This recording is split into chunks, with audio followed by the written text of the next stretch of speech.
ক্ষমতায় আসলে অভিবাসীদের যুক্তরাষ্ট্র ছাড়া করবেন বলে হুঁশিয়ারি দিলেও বরাবরই দখলদার ইসরায়েলের পক্ষে অবস্থান নিয়েছেন ডোনাল্ড ট্রাম্প। প্রেসিডেন্সিয়াল বিতর্ক সহ বিভিন্ন প্রচারণায় কমলা হ্যারিস গাজায় যুদ্ধ বন্ধ সহ ফিলিস্তিনিদের পক্ষে আওয়াজ তুললেও ট্রাম্প যেন ইহুদিদের পক্ষে বিলীন হয়ে রয়েছেন। অবরুদ্ধ গাজায় নিরীহ বেসামরিক ফিলিস্তিনিদের কান্না রিপাবলিকান ট্রাম্পের মনকে সামান্য নাড়া দেয় না, বরং ক্ষমতায় এলে ইসরায়েলিদের সুরক্ষা দেওয়ার নানান বার্তা দিচ্ছেন তিনি।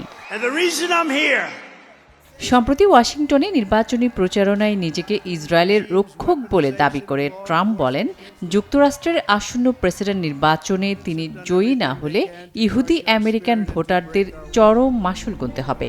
ট্রাম্প সতর্ক করেন 2 বছরের মধ্যে ইসরায়েলের অস্তিত্ব বিলীন হয়ে যাবে, কেননা আমেরিকান ইহুদিদের মাঝে কমলা হ্যারিসকে সমর্থন করার প্রবণতা দেখছেন তিনি। ট্রাম্প দাবি করেন, কমলা জয়ী হলে নিশ্চিত ফিলিস্তিনিদের জয় হবে আর ইসরায়েল ধ্বংস হয়ে যাবে। পৃথিবীর মানচিত্র থেকে ইসরায়েলের নাম মুছে যাবে যদি আমি জয়ী না হতে পারি। আমার কাছে এমনটাই মনে হচ্ছে। এখানে উপস্থিত অনেকেই আমার সঙ্গে একমত প্রকাশ করবে। তবে ইসরায়েলের আত্মরক্ষার অধিকার আছে দাবি করলেও যুক্তরাষ্ট্রের প্রেসিডেন্ট হলে ইসরায়েল ফিলিস্তিনিদের মধ্যে দ্বিরাষ্ট্র সমাধানে জোর দেবেন বলে জানান কমলা হ্যারিস।